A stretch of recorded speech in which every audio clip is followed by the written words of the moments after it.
This is going to be a video tutorial on how to enable Do Not Track on the Brave web browser. I will be using a desktop PC for this. Let me jump over to my browser here. I have the Brave web browser opened up now. To enable Do Not Track, it's very easy to do. The first thing you want to do is open up Settings.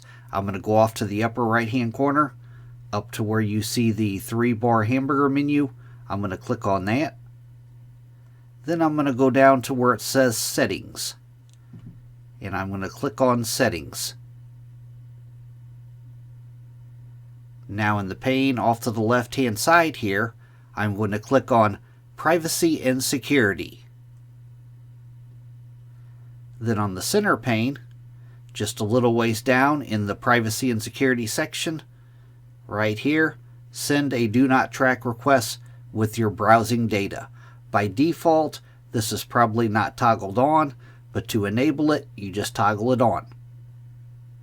It'll ask a little dialog box will pop up asking you to confirm.